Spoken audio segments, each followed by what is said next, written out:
Allahu Allahu Allahu Allah Allahu Allahu Allahu Allah. Bismillahirrahmanirrahim. Assalamualaikum warahmatullahi wabarakatuh. Waalaikumsalam warahmatullahi wabarakatuh. Alhamdulillah. Nasta'inuhu wa nastaghfiruh. Wa na'udzu billahi min shururi anfusina wa sayyiati a'malina. Wa may yahdihillahu fala mudilla lahu wa may yudlil fala hadiya lahu. Wa asyhadu an la ilaha illallah wa asyhadu anna Muhammadan abduhu wa rasuluh. Allahumma sholli ala Muhammad wa ala ali Muhammad. Qala Allah Ta'ala, ya ayyuhalladzina amanu taqullaha haqqa tuqatih wa la tamutunna illa wa antum muslimun.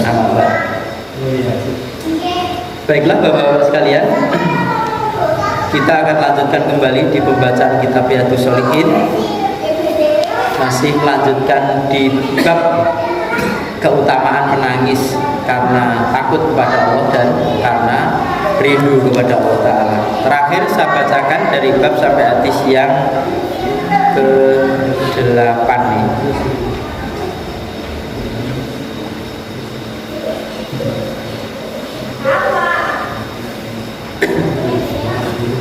Baiklah, langsung saja kita lihat di hadis yang ke-9 dari bab.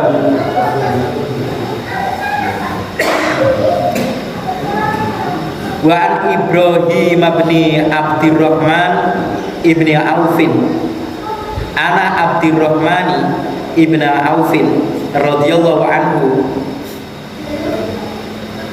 dan dari Ibrahim bin Abdurrahman bin Auf bahwasanya Abdurrahman bin Auf radhiyallahu anhu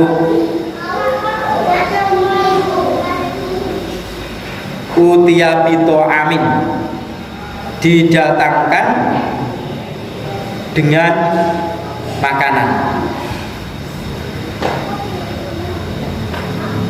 Wakana, dan adalah keadaan si Abdurrahman bin Auf tadi iman, keadaan puasa. Artinya puasa, kemudian sudah waktunya berbuka, kemudian di utiya bito amin tadi. Fakola, maka berkatalah Abdurrahman bin Auf, kutila Mus'ab bin Umairin radhiyallahu anhu, telah terbunuh Mus'ab bin Umair radhiyallahu anhu, wa sedangkan dia Mus'ab bin Umair tadi adalah khairum minni, lebih baik daripada aku, kata si Abdurrahman bin Auf.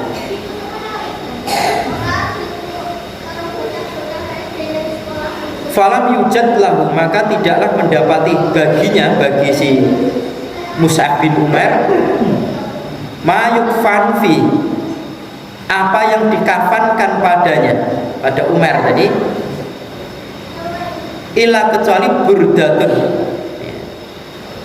ya, kecuali satu kain.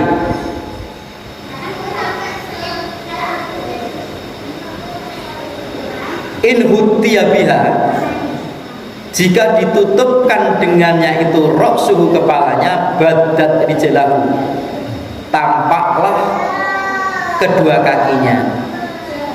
Wa in hutiya biha rijlahu, dan jika ditutupkan padanya, pada Mus'ab bin Umair tadi, rijlahu, kedua kakinya, badat roksuhu, tampaklah kepalanya.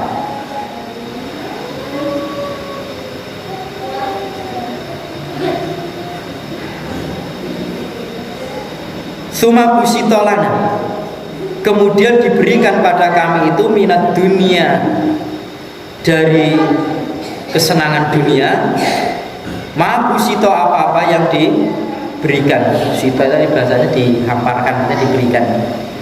Maka diberikan, kata si Abdurrahman bin Auf, kalau saya ini telah diberikan pada dunia. Anak kaya Abdurrahman bin Auf ini.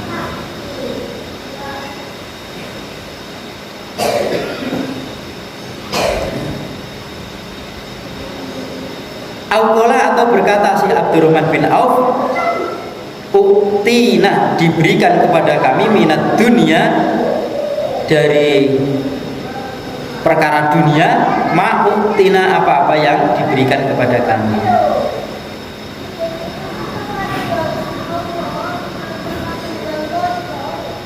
Qad khosyina sungguh aku telah khawatir antakuna bahwasanya menjadi hasanatuna ya, kebaikan-kebaikanku itu ujilat lana disegerakan untuk aku. Sumaja'ala kemudian menjadikan ia buki menangis Abdurrahman bin Auf tadi hatta taroka sehingga Abdurrahman bin Auf tadi meninggalkan at-ta'ama makanan tadi.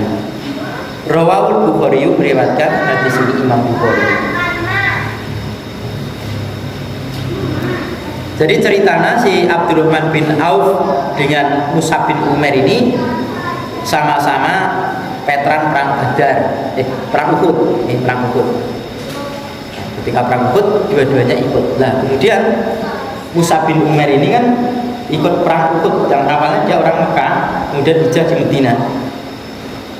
Ketika dia itu di Mekah, dia orang tuanya kaya, dianya orang Masya Allah pakaiannya bagus, berminyak wangi, kendaraannya juga bagus.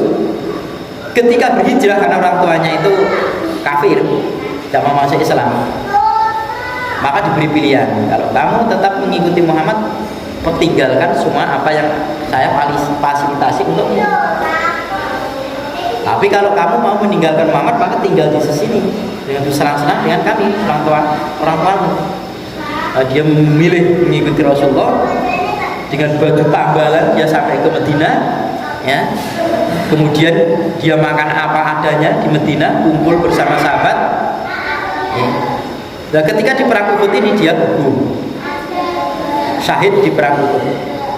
Keadaannya ya, satu-satunya yang dia miliki kain itu adalah kain burdah tadi yang untuk kafan dirinya.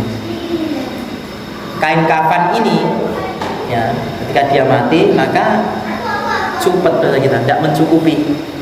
Badannya sama kainnya itu lebih panjang badannya, maka ketika mau ditarik ditutupkan ke kepala maka kakinya kelihatan. Kalau ditutupkan kaki maka kepalanya akan kelihatan. Nah, dalam hadis lain oleh Rasulullah SAW disuruh menutupkan kepala, kemudian kakinya itu ditutupi dengan rumput itkil, ya, rumput itkil. Nah, pemandangan seperti itu ketika datang bulan Ramadan, Abdurrahman bin Auf karena dia orang kaya, pembantunya itu memberikan hidangan untuk berbuka puasa, minuman dengan berbagai macam minuman, makanan berbagai macam makanan. Teringatlah kepada Mus'ab bin Umair, temannya tadi yang terbunuh. Ya. Dia mengatakan wa khairum minni, dia itu orangnya lebih baik daripada saya. Ini kata-kata ya, wa khairum minni ini adalah tanda ketawaduannya para sahabat, merendahkan akan dirinya, tidak kesombongan. Kemudian dia ceritakan tadi kain kafannya yang tidak mencukupi tadi, artinya dia setelah itu getun, ya, yaitu kalau saya ini Mus'ab orang kaya kemudian masuk Islam menjadi miskin, sampai perkara yang terakhir untuk menutupi badannya ketika mau dibunuh itu tidak ada. Loh, sementara saya dimudahkan oleh Allah Ta'ala. Lah terus dia si Abdurrahman bin Auf ini khawatir barangkali jatah saya di akhirat kelak ini disegerakan di dunia. Apa yang diberikan di dunia ini jatah saya dikurangi di akhirat nanti di jannah sana. Nangis, terus tidak jadi makan. Nah ini sekarang jarang ya, ada orang menangisi karena kaya. Kenapa saya kaya ya nangis? Kenapa saya makan enak ya nangis? Kenapa saya memakai kendaraan bagus nangis? Kan jarang terjadi. Orang kok menangisi karena kekayaan, serba ada itu malah menangis, ya. Itu kan kalau sekarang orang menangisnya kan karena miskin, bukan karena kaya. Kekurangan apa yang ada itu dia nangis. Kalau ini ya Allah. Lihat, yang lebih menangiskan, yang lebih dia tangis itu adalah dikarenakan khawatirnya tadi kalau jatahnya itu untuk di akhirat itu ujilat lana, disegerakan kepada saya jatahnya. Insya Allah ya. Jangan-jangan saya dimudahkan di dunia ini, saya dikurangi kebaikan-kebaikan saya di akhirat diberikan di dunia ini. Ini para sahabat ini Masya Allah, Masya Allah. Merendahnya luar biasa. Begitu juga kalau kita lihat di hadis lain, Ali bin Abi Thalib radhiyallahu anhu ketika ditanya anaknya, gitu ya. Ayun nasi khairun ba'da Rasulillah sallallahu alaihi wasallam ya Abi. Ya, bapakku, siapa? Mana orang yang paling baik setelah Rasulullah sallallahu alaihi wasallam? Ali itu menjawab, Abu Bakar. Jawabannya gitu. Terus anaknya tanya lagi, Sumaman. Terus siapa Abi setelah Abu Bakar? Lah Ali ini dugaan anaknya itu saya gitu loh. Tapi dugaannya siapa? Umar radhiyallahu anhu. Lah terus anaknya itu, oh nanti kalau saya tanya tadi Sumaman pasti jawabannya Utsman. Maka sejak tanya, terus kemudian dijujuk Summa anta ya Abi. Nah, ngoten nggih. Setelah Umar jenengan nggih seorang yang paling baik setelah Rasulullah. Apa jawabnya Ali bin Abi Thalib? Walana bahasa kita itu ya. Ma'ana ila rajulun minal muslimin. Aku ini Ali bapakmu ini. Cuman salah satu daripada orang termasuk orang muslimin. Tidaklah aku itu kecuali seseorang yang golongan dari kalangan orang muslimin. Ali bin Abi Thalib ngendika ngoten. Tanya ini Bapak, orang yang mengingkari kekhilafan Abu Bakar katanya setelah Rasulullah mestinya Ali. Nah ini Ali malah jawabnya seperti itu loh. Orang setelah sebaik-baiknya orang itu setelah Rasulullah, Bapak jawabnya Ali itu justru Abu Bakar. Setelah Abu Bakar Umar lah tenang. Awalnya seperti itu. Sampai anaknya jengkel. Loh, kalau nanti saya tanya siapa lagi ya paling jawabnya Utsman. Sudah lah tanya terus jenengan gitu lah. Setelah jawabannya ma'ana ila rajulun minal muslimin. Rendahnya sampai seperti itu ya. Ali bin Abi Thalib. Anak seperti ini. Rendahnya luar biasa. Malah si Abdurrahman bin Auf ini jarang kita temukan sekarang. Apa masih ada atau tidak? Orang kok menangisi karena dia kaya. Kok kenapa saya kaya ya nangis? Insya Allah khawatir jatahnya di akhirat kurang. Nah maka Bapak sekalian apa yang telah disampaikan oleh Rasulullah Shallallahu Alaihi Wasallam itu sesuai dengan apa yang telah dijatahkan oleh Allah Taala dan diikuti oleh para sahabat. Sesuai. Nah, Rasulullah wafat kemudian menunjuk si Abu Bakar radhiyallahu anhu. Semua sahabat tidak mengingkari kan? Ya. Kemudian Umar bin Khattab radhiyallahu anhu sampai Umar bin Khattab setahu saya dibunuh oleh orang Yahudi. Abu Lulu ini menyelinap dalam sholat subuh ditusuk di dalam kisah itu di bawah pusat sampai minta minum, diberi minum itu sudah begitu dia minum sudah airnya keluar langsung artinya khususnya sudah robek. Itu masih bertahan 3 hari. Itu Umar masih diajak bicara itu masih bisa sampai sahabat-sahabat itu ya Umar ya, tunjuklah seseorang untuk pengganti kepemimpinan harimu. Tapi Umar tidak menunjuk ya, tidak menunjuk. Insya Allah kekuatan orang-orang zaman dahulu.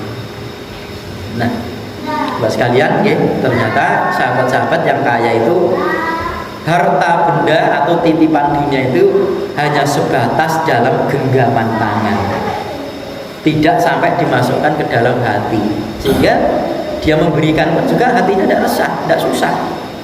Nah dia melepaskan saja, santai saja, dia itu enjoy saja, kayak ya sudah bukan milik saya kan begitu, tidak digetuni ya, ya karena tidak dimasukkan ke hati ya, inilah kebaikan Abdurrahman bin Auf ketika diceritakan sahabatnya Mus'ab bin Umair ini terbunuh syahid di perang Uhud. Artinya sudah jelas si Mus'ab bin Umair itu jelas masuk jannah, itu masuk jannah. Dan namanya kematian kan kita semua kalau diceritakan kan, kalau ditawarkan ke kita kan juga enggak nih. Pripun sing dosa niki nggih, saya kira semuanya juga enggak mau ngoten, seperti itu. Walaupun sahabat juga tidak minta-minta, tetapi sahabat sebenarnya juga begitu. Dengan kematian itu kok dia itu kok keberanian juga tidak. Kenapa sahabat-sahabat itu beraninya seperti dalam peperangan? Karena sudah jelas tempatnya. Tempatnya sudah jelas. Di kilatan pedang itu ada jannah ketika itu. Jadi ketika dia itu syahid sudah jelas jatahnya itu jannah, dan jannah inilah yang menjadi cita-cita dan niatan mereka. Nah, kenapa kali ini ada jalan ke jannah dan niatan saya untuk masuk ke jannah, kenapa mundur-mundur lah ini? Itulah yang dikehendaki oleh Umar radhiyallahu anhu. Ya, yaitu saya ini adalah Umar. Setiap ada peperangan itu saya maju paling depan, itu kok saya tidak terbunuh gitu. Jadi heran. Harapannya itu saya bisa syahid, tapi kok saya tidak syahid. Doanya itu mati syahid, tapi matinya ya kan terbunuh ketika sholat subuh. Ya, terpaksa keimamannya digantikan dengan sahabat yang lain kan. Pada saat itu belum selesai ya. Ibadah bin Somit yang saya tahu untuk menggantikan imaman sholat saat itu. Saya kira muslimin juga begitu. Kalau sudah tahu, kalau kamu melakukan ini sudah ada jaminan dan sudah yakin kamu akan masuk surga, saya kira juga kematian itu tidak bukan iman-iman lagi gitu.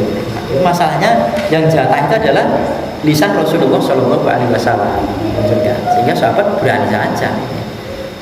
Memang tujuannya jannah, ini jannah sudah ada. Sampai Umar getuni, saya jihad beberapa kali perang, saya tidak di belakang, di depan, saya tidak syahid lah ini.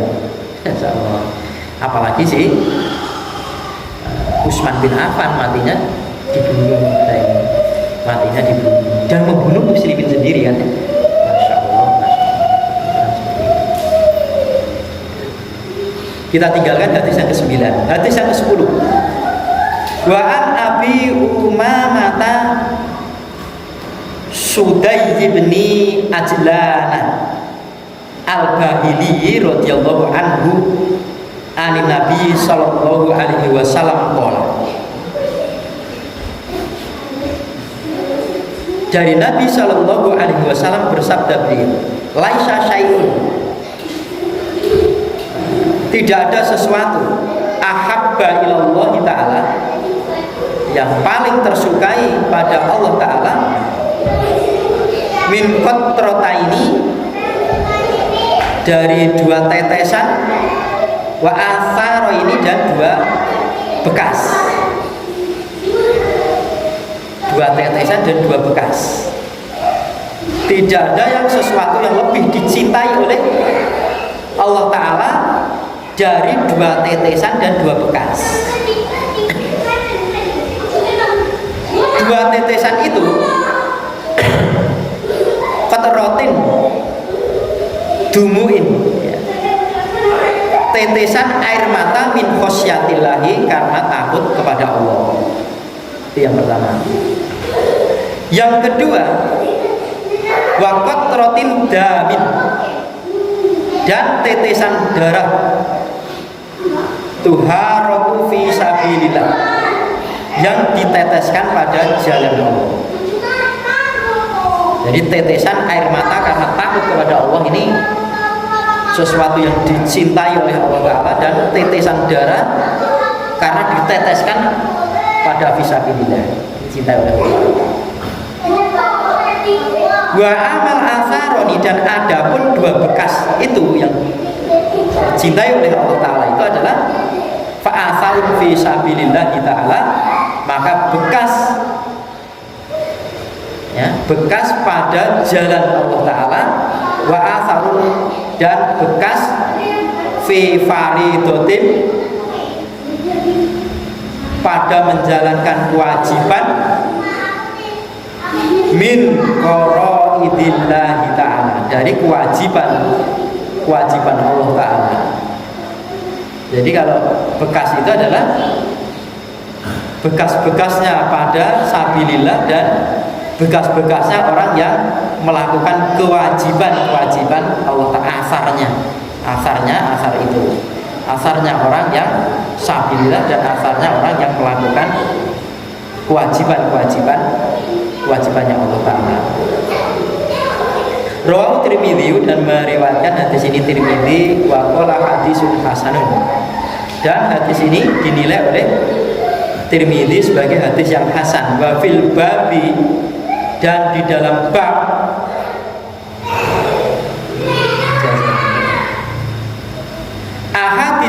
hadis itu katsiratun minha,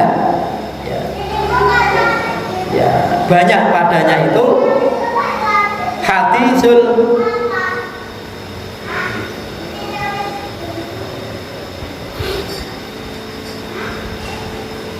Iryati, itu jadi Iryat Ibni Syariyata radhiyallahu anhu qala, salah satunya ini, nanti yang banyak salah satunya ini. Wa adona Rasulullah sallallahu alaihi wasallam mau'idatan,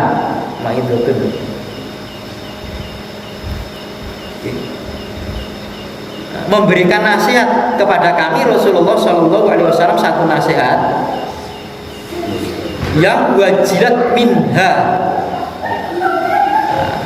bergetarlah minha, dari nasihat tadi, al-qulubu, hati-hati kami bergetar,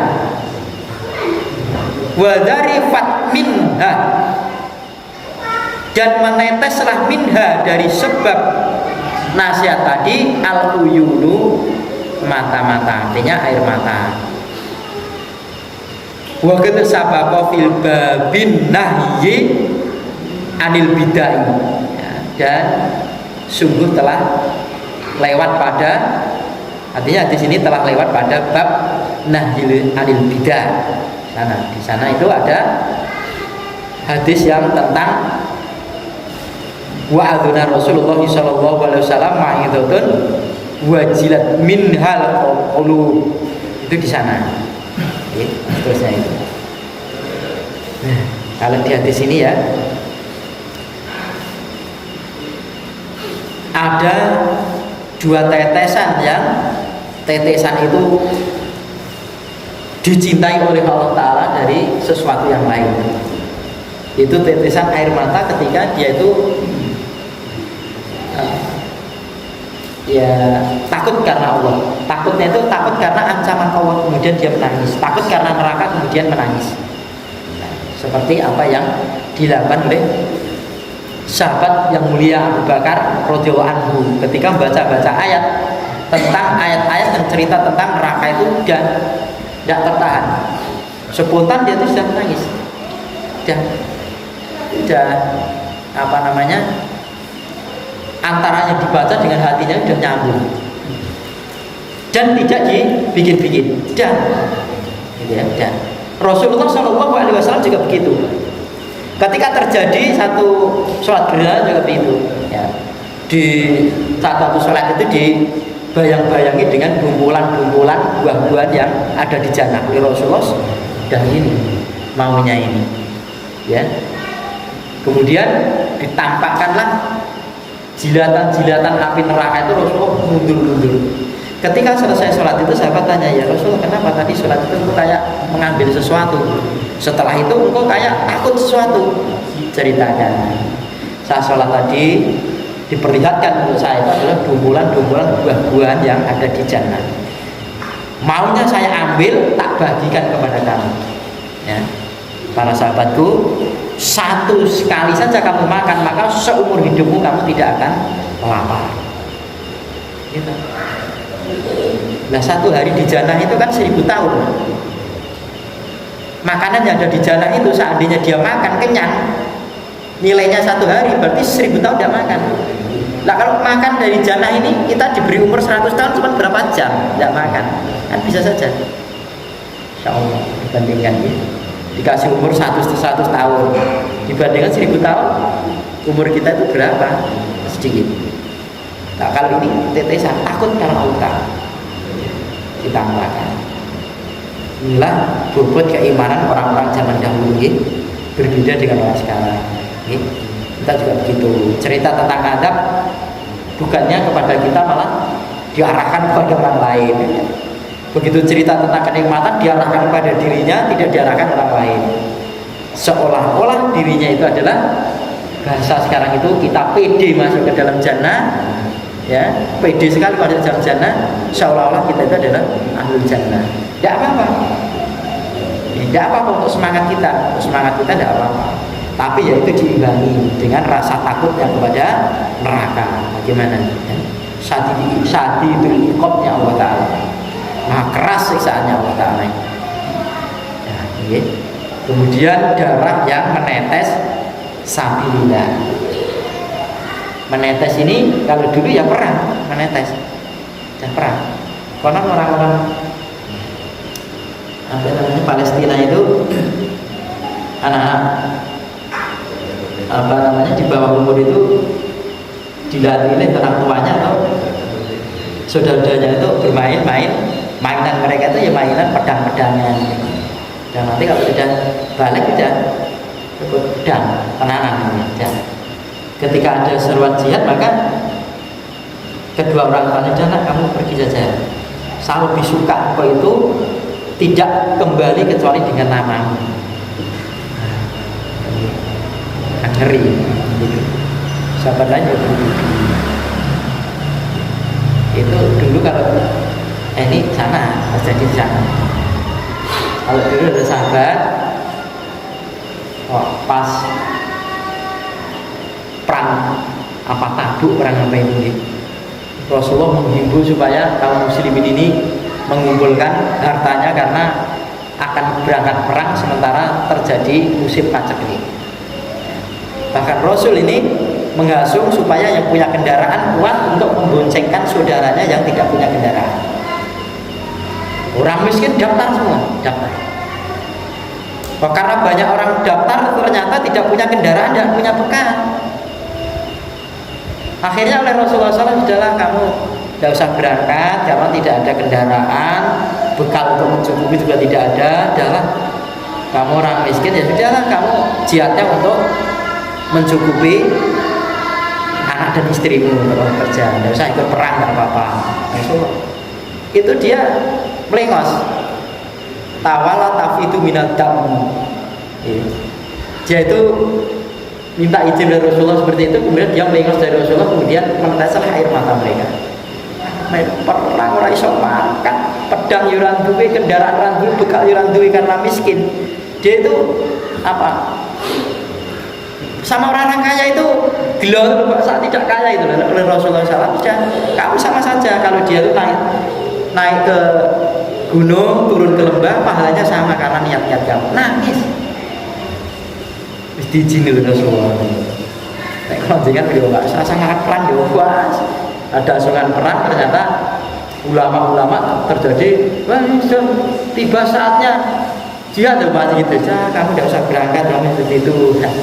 Kamu senang. Utsman dulu itu perang apa nih? Perang Uhud kayak ini. Perang apa nih? Itu tidak boleh berangkat itu dulu kan jadi fitnah. Jadi fitnah. Padahal Rasulullah, kamu tidak usah berangkat karena anakku sakit. Utsman bin Affan ini kan menantunya Rasulullah. Sakit kamu jangan berangkat, kamu jihadnya ini nunggu istrimu itu. Nah, nunggu istrimu itu. Ya. Itu saja getune Masya Allah. Saya berangkat perang. Padahal taruhannya nyawa. Karena yang kelihatan jangan lagi. Belum jenengan lagi. Ada sungai ngecor masjid. Mas, niki pun kakian di personilin jenengan betul sama aku terus seneng padahal kan jihad kita kan itu upamanya itu. Tidak masa gelo itu tidak. Orang kebaikan kan gitu. Meninggalkan kebaikan itu padahal syar'i, izinnya itu izin syar'i, itu saja dia gelo. Makanya di surat apa itu ya, orang-orang yang izin itu dimintakan ampun oleh Allah Ta'ala. bahasa kita gitu. Mungkin orang ngaji itu kan wajib Pak untuk ilmu itu. Udah izin tidak bisa ngaji, mungkin Allah firlahu bahasa kita. Moga-moga Allah ampun untuk siapa sih nanti ya gitu. Orang ngaji kok jaluknya ampun loh, nah misalkan gitu ya. Misalkan gitu. Apa itu ayatnya kan ada itu gitu. Kakak ada lupa ini. Ada orang-orang yang Rasulullah, orang-orang yang minta izin tidak bersama itu mintakan ampun kepada Allah Ta'ala. Mintakan dulu, sebenarnya juga kita bisa gitu. Kan gitu. Ngapunten kalau butuh sakit amal soleh Pak Ratno atau Pak Narto misalkan itu gitu. Kita masjid lah, mestinya Pak Narto atau Pak Suratno atau Pak Asam gitu. Dia pun Allah maghfir lahu. Nah, didongake ngoten lah. Mudah-mudahan Allah mengampuni. Apalagi menyengaja tidak beramal. Umpamanya seperti itu. Wah ini pertama jin seperti itu. Tetesan air matanya sejak oleh Allah.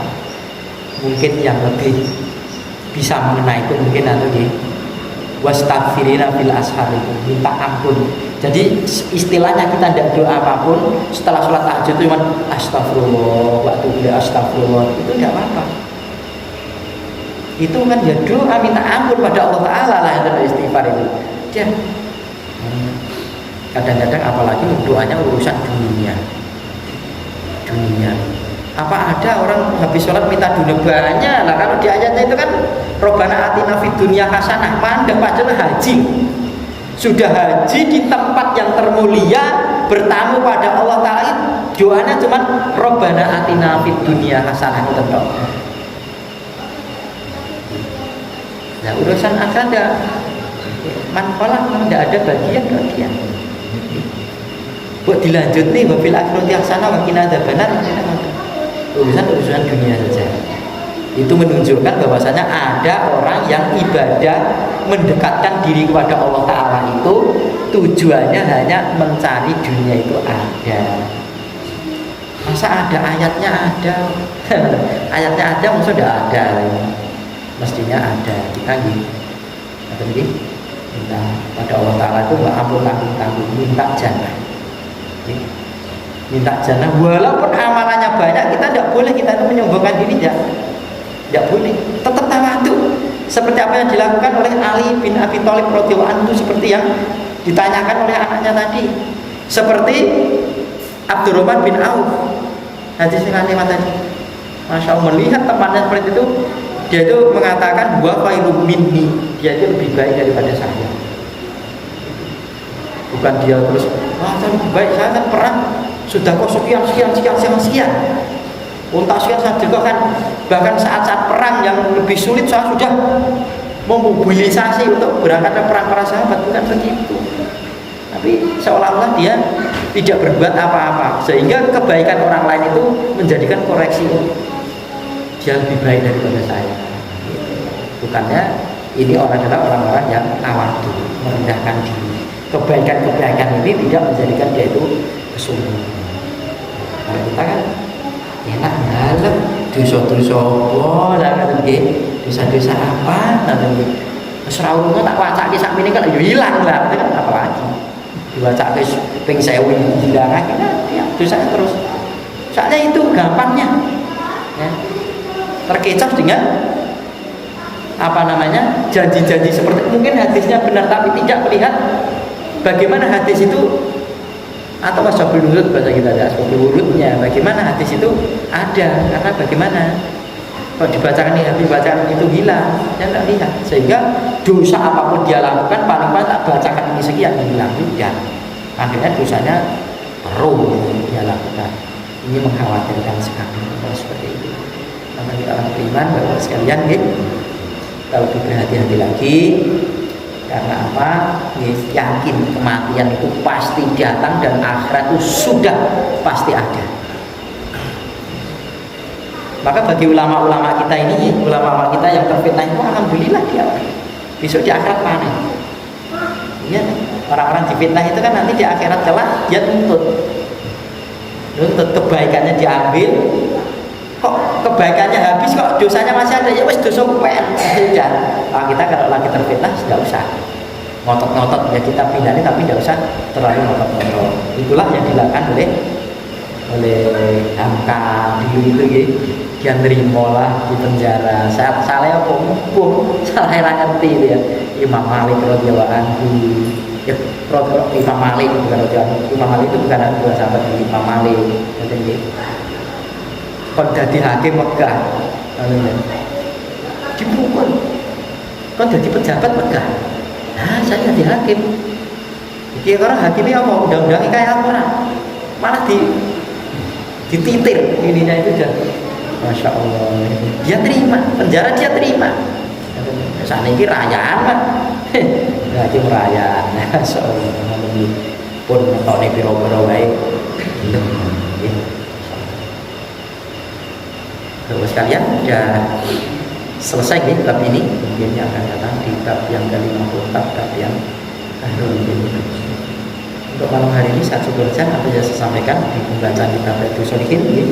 Subhanallah wa bihamdihi asyhadu an la ilaha illa anta astaghfiruka wa atubu ilaik. Assalamualaikum warahmatullahi wabarakatuh.